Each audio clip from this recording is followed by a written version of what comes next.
there has been a run on all kinds of cleaning products at the various stores during the pandemic. This may be partly why a lot of family caregivers might feel a little bit insecure about the level of cleanliness that they're maintaining in their home environment. If they can't find any of these very coveted cleaning products, they may not think that they're doing it right, for lack of a better term. Do you have any suggestions of items that may be actually quite readily available, even while you're waiting for store shelves to be stocked, that caregivers could get their hands on to help with maintaining that clean home environment? Bleach is one of them. Alcohol is one of them. And so is hydrogen peroxide. The alcohol, rubbing alcohol, and the hydrogen peroxide are probably smaller volumes. Actually had a little bottle of it like here. So that's a rubbing alcohol bottle. So it's a small volume. And with the alcohol, you want to have something that's between 60% and 90% alcohol for it to actually clean the virus or the bacteria.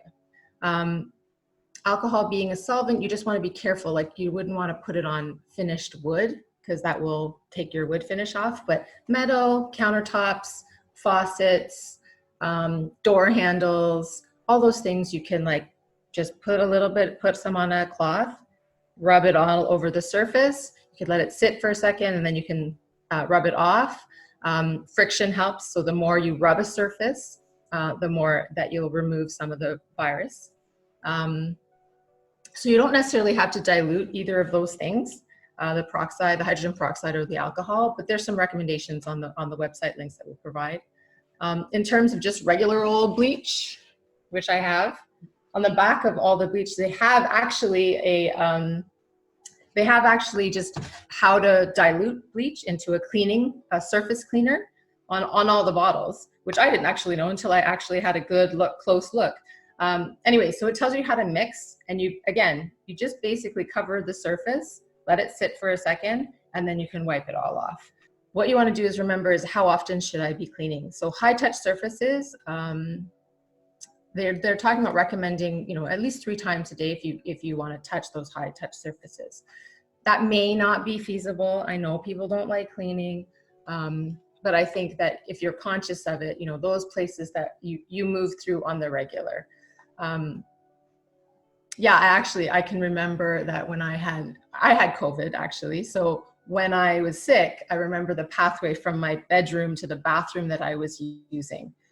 Every time I marched that, right? My husband came behind me and wiped the door handle, wiped the railing on the stairs, then into the bathroom, wiped the handle on the door, wiped the sink and the toilet and everything that I used. And then once I've gone down and come back, and then he cleaned that high touch surface. So there is a little bit of being a little bit more vigilant, hyper vigilant about those high contact surfaces.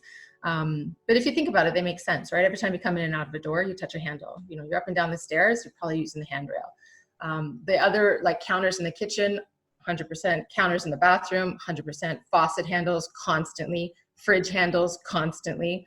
And other areas like your coffee table, you're probably just not touching it that much, or you're putting a mug down on it, and then you're just not everybody is touching it all the time. If you enjoyed this video, please like and subscribe to our channel. And don't forget to take our quick survey to give us your feedback. Find the link in the video description below.